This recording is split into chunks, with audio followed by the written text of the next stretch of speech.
Microdose, yeah. Microdose. Microdose. Microdose, dose. Microdose. Microdose, dose. Microdose. Microdose, dose.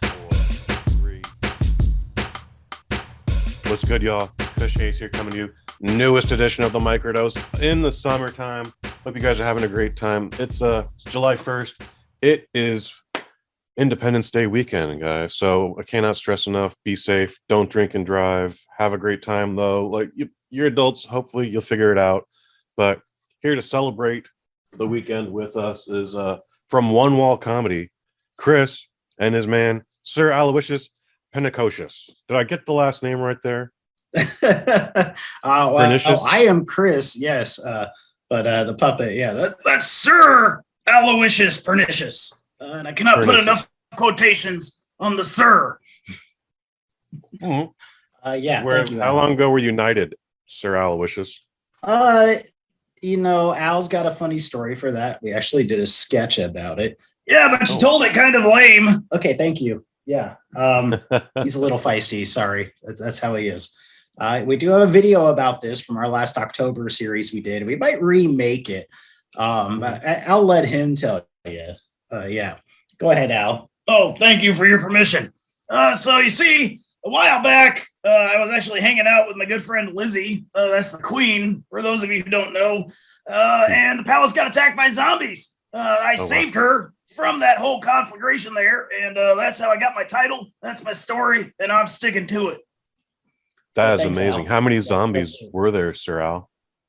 Enough. Enough. Thank you, Al. That's go eat something. He gets a little wound up about it. Sorry. As I like to say, he's probably the world's most unreliable narrator on many things. Okay, that's fair. That's fair. Chris, you do One Wall Comedy. It's on YouTube. New episodes drop every Friday. How long have you been doing this channel now? I started One Wall Comedy in 2020 during the pandemic, right at the height of it. So I've been doing it for 2 years now. Al joined me about a year ago. Just about. Yeah, we have to do my 1 year anniversary. Yep, we'll get there. Thank you. Basically, I was looking for a two-man act because doing sketches by yourself, that could be a little tricky sometimes, especially in my line. So I got Al on board, and I got to expand my options for jokes by having two people there instead of just me. Most famously, a really great example of this is if you go back and see my Cooking with Twins sketch, that is just me. It's not, I don't have a twin brother or anything like that. So, there were many times where I would have a joke that I thought, hey, two people would be great for this. And I had to kind of just push it away because it didn't have two people. What is your process for writing a sketch? I've perused the channel. Everything seems to stay within, nothing's longer than about 5 minutes, if I'm not mistaken. Like, what is your process for writing and then executing a project? I'm very fly by the seat of my pants in execution and writing, actually. Mm-hmm. Generally, as I like to say, I think of a punchline and then I work backwards from there. Okay. Most of my stuff, well within a minute and a half, 2 minutes at most. I like to tell a joke and get out. I actually don't script much, surprisingly. If that's a shock to you, I do not script very much. I ad-lib most of my stuff. If I have a joke that I think is very complicated, I will kind of do a rough outline of it. But I film what I film, I edit it down, I put it up, and hopefully people laugh at it. That's all I hope for. Mm-hmm. No, they're very entertaining, man. They're a lot of fun just to watch. How long does it take you to edit something like that, Generally speaking, you can count between 2 to 4 hours for a minute of footage. For a minute of footage? Wow. Yes, because I have to go through my outtakes, find the lines, the delivery that I want, do this green screen work. I use a lot of green screen in my stuff. Mm-hmm. It serves its purpose. I like cheap effects. I like cheap visual gags. And then, of course, I have to get Al in on it too. And that requires some work. I've refined the process a little bit, but yeah, generally 2 to 4 hours per minute of footage is what it takes. Okay. Wow, that's a great. What kind of editing software are you using? Because I use I Premiere try Pro. Premiere Pro. Okay. Yes, Okay. And I is use that easy to Premiere work Pro. with? For me, it Okay. is. I like Okay. the interface of it. I don't know how easy it is for a lot of people. I know it's pretty Hmm. popular. I know there are other editing softwares out there, but Hmm. for me, it's what works. I like the Yeah. interface. It works. Yeah, there's not much to say about it. I use a lot of Yeah. stock footage and royalty-free audio that I get from the whole internet. There you go. All right. Yeah. I use I think it's a Sony Vegas video editor, and there's no manual with it, and I'm all thumbs, and I have the worst time with it. So there's not a lot of actual videos on our YouTube channel, at least not I yet. tell you, do what I do. If you want to do something specific and you don't know how to do it, Okay. somebody has posted how to do it on YouTube. Oh, Just yeah. type what No. you want in that search bar and find out how to do it. And I That's the do plenty of easiest thing I can times. say. I do Yeah. plenty of times, and sometimes there actually hasn't been an answer, which has been frustrating. Not often, but that's happened a time or two. I've seen it a time or two. Sometimes I'll have to go to Google instead of YouTube, Hmm. which is kind of funny since they're the same company. But Right? sometimes, yeah, you got to stretch it out a little bit, especially in my line of how we do things. You said one wall comedy was inspired because it was the pandemic started and there was nothing to do. What were you doing pre-pandemic? Uh, a lot of different stuff. I used to work full time. I'm not going to Okay. go into that. I do like being Mm. a pretty private about my public life and my private Sure. life. I like to keep those separate. Okay. But realistically, I always have an idea for a joke in my Okay. in both facets of my life. I'm a comedian. I'm always looking Mhm. for a joke to throw out there. So it was a good outlet for my creativity, being holed up in Mhm. the house, needing something to do. And over time, it just came from where I was with my camera work, getting into a new camera, getting into better editing, getting Okay. Alan on everything. Right. Now I'm expanding out into some live streams for gaming, just trying to get more content out there because getting monetized on YouTube, that's the hard part if you want to do this kind of thing for a living. Mhm. Are you in a monetary position now on YouTube? We don't have to get into any numbers. Oh, Just yes no, or no, no. I am not even Okay. close. Not Yeah. even close. Okay. I saw you got to at least alter your URL, so you're a little further along than we are. We're still, Yeah. 7 lowercase v uppercase f, blah blah blah blah blah. Um, were you doing actual any dates? Were you doing any club appearances, open mics? Were you on the road at all Oh pre-pandemic no, with no, comedy? no, no, Okay. not at all. I do not mind saying that being live is not my favorite thing in the world. Okay. Don't put me up on a stage. I don't do that. Yeah. I don't know. Comedy is a weird thing for me in Hmm. that I'm a comedian who doesn't watch a lot of comedy. Okay. That makes Interesting. sense. I Sure. guess I'm my own type in a Hmm. way. So I don't really I don't prefer stand up. I definitely prefer, sketch comedy for sure. Hmm. Everyone asks me, hey, inspirations. Well, the closest to inspiring my kind of stuff, really, Kids in the Hall. Oh yeah, Maybe they're great. late 80s, early 90s SNL, maybe the early seasons Hmm. of Bad TV and Living Color, things like that. I Hmm. like absurdism. I like anti-humor a lot, Okay. but I don't really like a lot of comedy, and stand-up is just, that's one realm I will not get into. Were you already making videos pre-pandemic? Or were you writing jokes for friends that do perform live, or just No, you just found them all away? I just decided to do something. Dig it.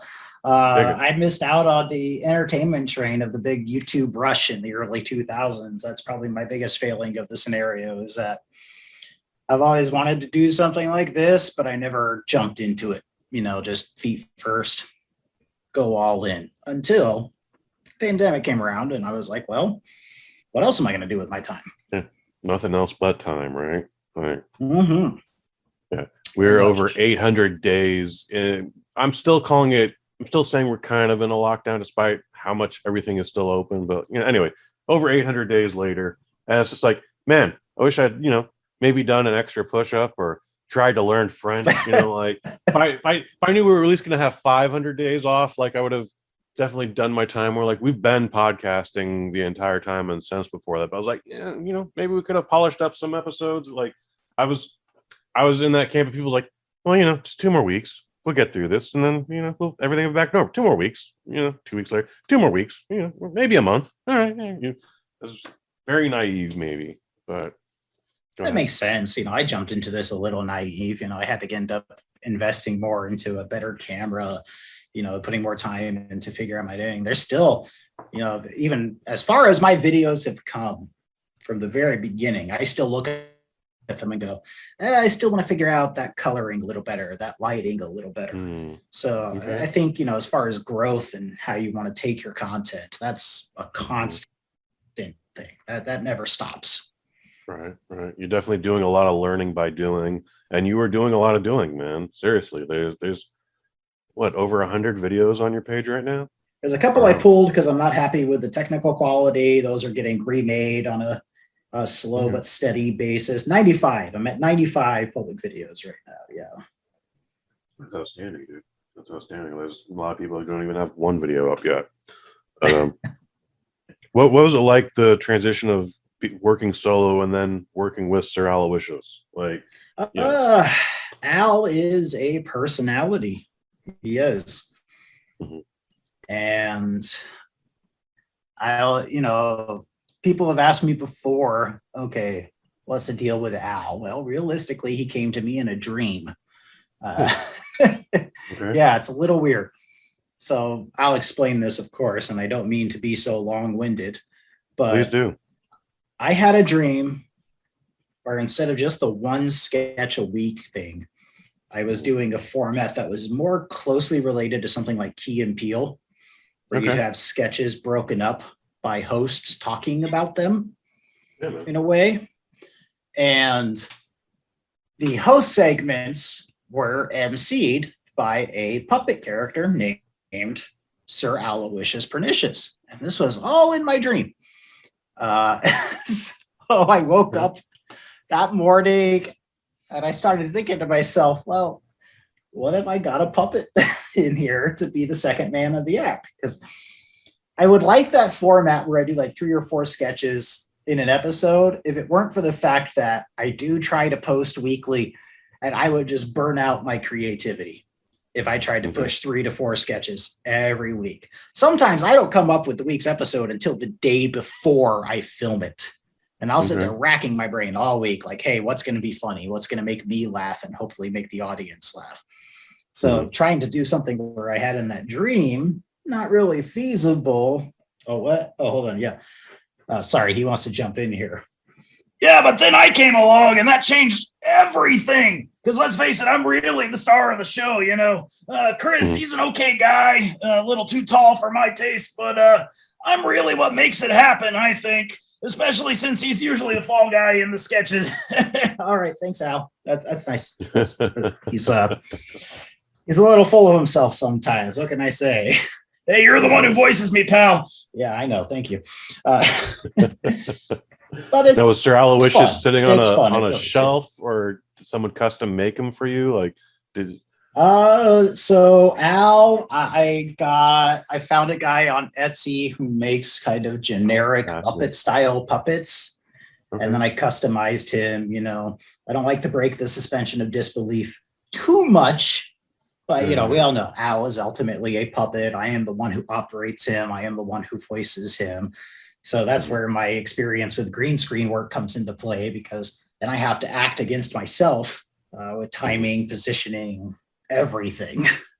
Eye line and line of sight, all that stuff. Yeah, man. Like, yes. Again, I watched the videos and you're looking Al in the eyes and vice versa. Yeah, I do try. I do my best for that. So I definitely appreciate that. That is the perspective that comes off. The advantage being is I know where I'm holding him and where I'm looking with him. When I do him, I actually usually film my bits first, then I film Al's bits. So I kind of play to where I know I've been in frame when I'm operating him. Any plans to add to the cartel? Could Could Sir Aloysius have a friend or even a lady friend?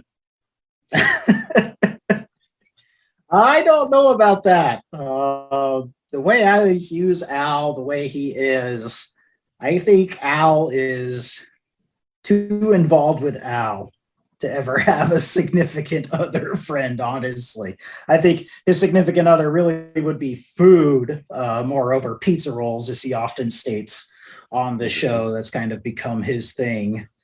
I've been told before, oh, well, there's other internet channels like Red Letter Media where they've had characters that are obsessed with pizza rolls. And I'm like, well, honestly, I wasn't even thinking about that when I came up with the gag. I just think it fits the puppet, really. Mm-hmm. And also, more than one person is allowed to like pizza rolls, kids. It's, This is true. It's not specific to one thing. Maybe you like taquitos. Maybe this guy likes pizza rolls. It's okay. It's okay. That's right. That's right. People could like the same things and people could like different things. Mm-hmm. Exactly. But I think we will have some more variety coming to the show. I can't say too much because obviously there's other projects involved. There's other people involved, but I do collaborate with Len Kabasinski, who you know very well. And we're working on some stuff that I think will be a lot of fun. I won't go too much into it because that requires timing and people getting together and all of that. But, I'll just get that out of the way. Yes, I know Len. He's a great guy. Can't say enough good things about him. Yeah, man. That's since you brought up Len Kabasinski, it's July 1st, and today on his Patreon page, he's released the new movie Pact of Vengeance, which I actually had a small hand in helping with the audio, and very nice. That's available to all the Patreon members right now for as little as $2. You can see the newest Len Kabasinski film before anybody else. So, and that's how I met him, by being a fan of his work. So I do encourage, if you like independent filmmaking, go check out his stuff. Support the artist, kids. Support the artist. That's right. Chris, you said you've been, we've discovered that a lot of what you know is just learning by doing, but have you gone back to, are there any influences that you might have picked up, like Jeff Dunham or, Willie Tyler, Senior Wences, or just?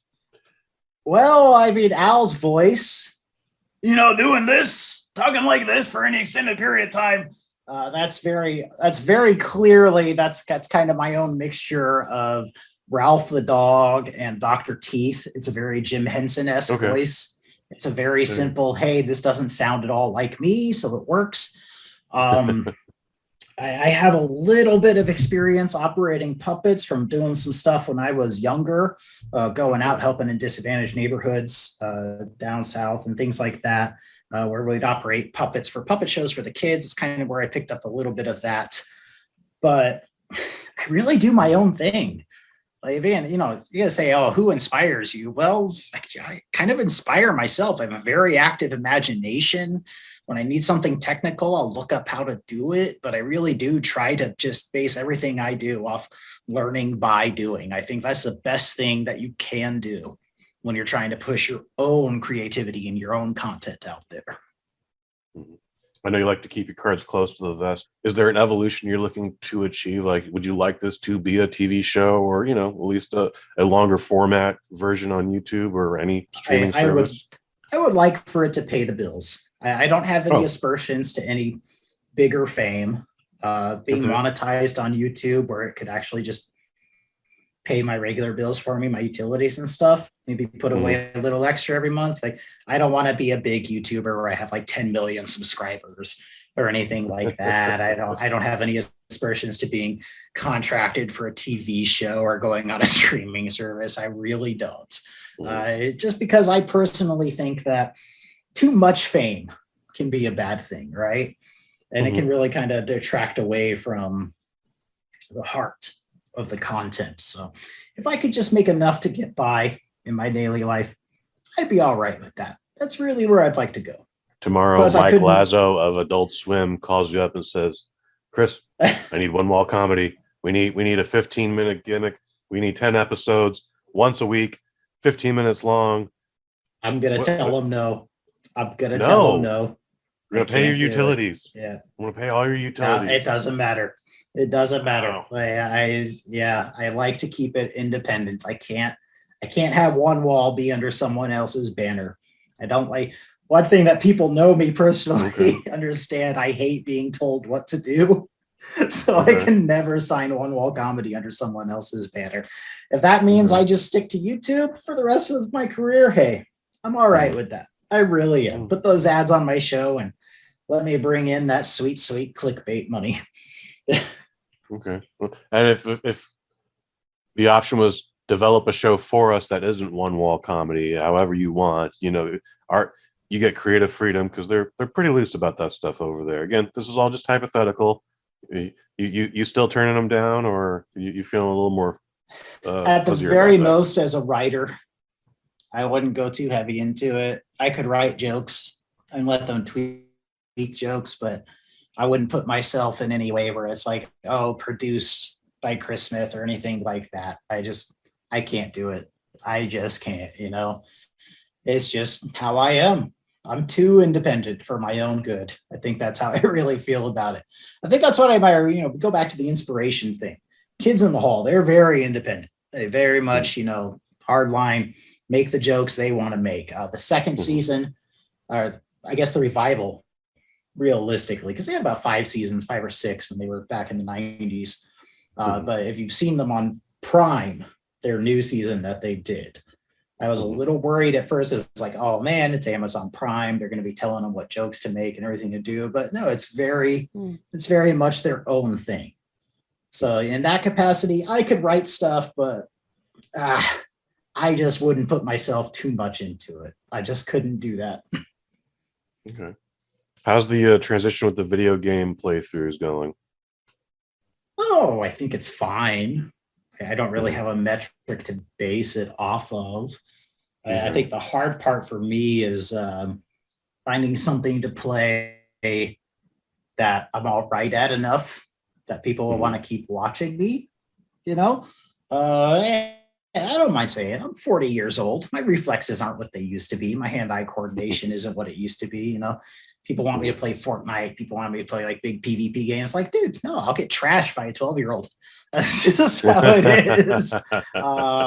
So, my big thing on streaming that I'm doing that I think has gotten the best reception is my Weird Build Wednesdays, where I'll take an RPG, something like Fallout or Skyrim, and I'll base a character build around something specific. Currently, I have 2 that I'm focused on where I'm playing Fallout 4 and trying to make my character as close to Brian Mills from the Taken series, Liam Neeson's character, of course.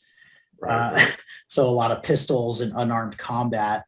And currently, including tomorrow's episode at 6 p.m. Eastern, free plug, is going through Skyrim, playing my character as close to Hulk Hogan as possible. Which, for a game like Skyrim, it's a nightmare because unarmed combat in Skyrim is not very good. Oh, okay. So I know the name, but I wouldn't be able to pick Skyrim out of a lineup. It's the Elder Scrolls game that has been re-released like 50 times over the past 10 years by Todd Howard. So the people who care about Skyrim, they know what I'm talking about, right? That's what really matters there. I'm sure they do. But it's fun.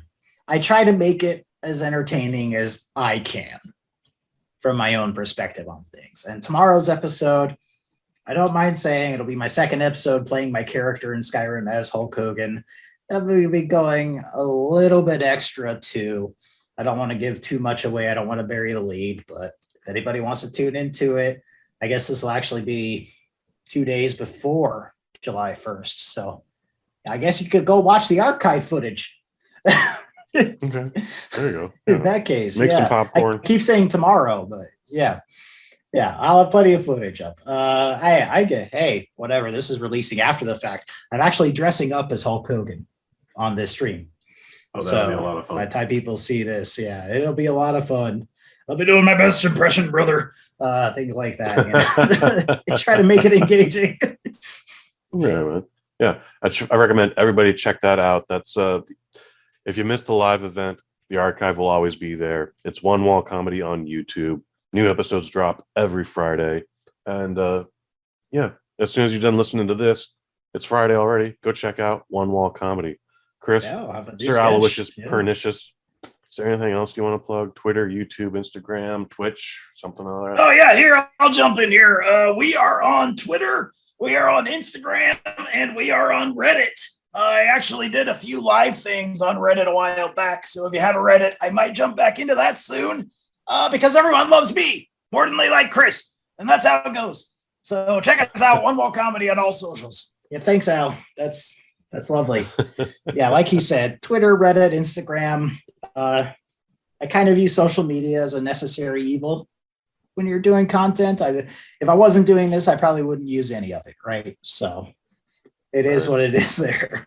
Yeah, I get that. The only reason why we're still on the social medias is because of the podcast. So, and That's right. we use it very sparingly these days. But anyways, it's July 1st. Guys, as of right now, as of this recording, if you're a member of the Killer Wolf Films Patreon account, you already now have access to the newest Len Kabaczynski film, Pact of Vengeance. That's available for as little as $2. We're talking about Leo Fung, John Mickle Thor, Diamatra from AEW, P.D. Williams.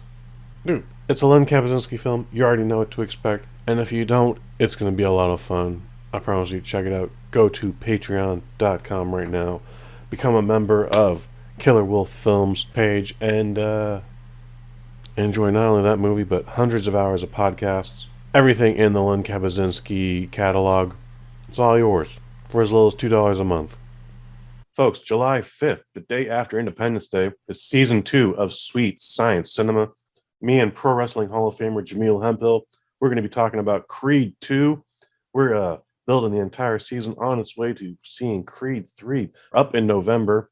That's the plan. TBD as always. We're also sprinkling in some seeds of Squared Circle cinema, where you're going to hear us talk about movies like Body Slam and Fighting with My Family, as well as Beyond the Mat, which is a very personal documentary for both of us. So we'll more as that comes. That's all on the BosNet.family. Also, Waffle Box Podcast. It's the best part of Wednesdays. Myself and friend of the family, Mike Fish, we talk about everything and nothing all at the same time. You can find those episodes on YouTube as well. Just check out Waffle Box Podcast or archives as well on the BosNet.family. So for One Wall Comedy, for Chris, for Sir Aloysius Pernicious, I've been Kush Hayes. You've been you. Microdose, microdose, microdose, microdose, microdose, microdose, microdose, yeah, microdose.